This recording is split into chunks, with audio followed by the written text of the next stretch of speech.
नमस्कार प्रिय बंधु माने समस्तंक जीवन में किछि ना किछि दुख लगी रही था कारण ए संसार नाम हूँ दुखमय संसार। तेणु ए संसार को दुख आसवा तो स्वाभाविक।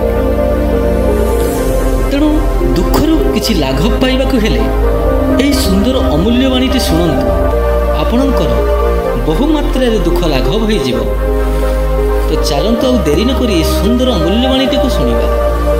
जीवन को सब बेले हसी खेली बिताओ कहीं ना तुम्हें भी जान ना ए जीवन आउ केते दिन बाकी अच्छी। निज भूल को भूली जाओ किंतु से भूल जो शिक्षा मिलला ताकू केबे भी भूल नहीं। मनीष सबकिछि कॉपी करि पारे किंतु भाग्य को नुहे। किए जानिछि काली कौन हेबो। सब बेले वर्तमान रे खुशी रे रहिबा पई सिख। सुंदरता और भल गुण बाहर खोजिबा अपेक्षा निज भितर खोजिबा बहुत भल।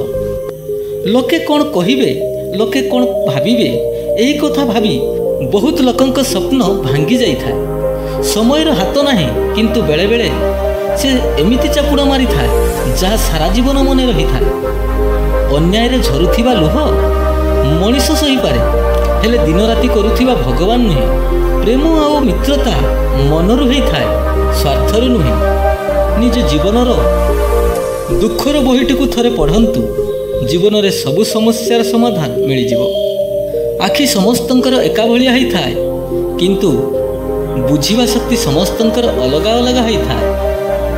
केबे कोनोसी व्यक्ति को संपूर्ण विश्वास करंतु नहीं कारण मित्र भी केतेबेले शत्रु हेबा पई बेसी समय लागि न थाए। मन खराब थिले काहरी को गाली दियंतु नहीं कारण परे मनटा ठीक हो जाई थाए किंतु गाली को ठीक करा जाई पारे ना।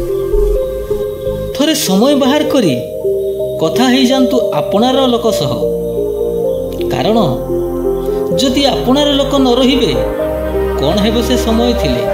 परिस्थिति जेमिति भी हेई थाउ आपनक स्वभाव बदलांतु नहीं कारण खांटी सुनार दाम इमिटेशन गहना ठारू सबु बेले अधिका हेई थाए। संपर्क हम जदि आईना परी हो जी दुख बेले साथी रे कांदी थाए आउ सुख बेले साथी रे हसी थाए।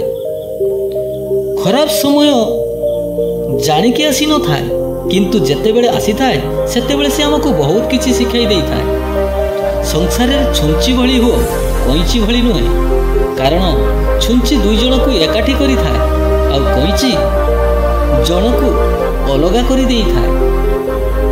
ये थिला बंधु माने आजिर अमूल्यवाणीटी। जदि एही कथाटी आपण मानक मन को पाई थाए वीडियो को लाइक करिवे कमेंट करिवे शेयर करिवे। चैनल रे नुआ थिले चैनल को सब्सक्राइब करिवे को भूलिबेनी। रहुची बंधु माने पुणी देखा हबो आउ गोटे नुआ वीडियो रे। जय जगन्नाथ।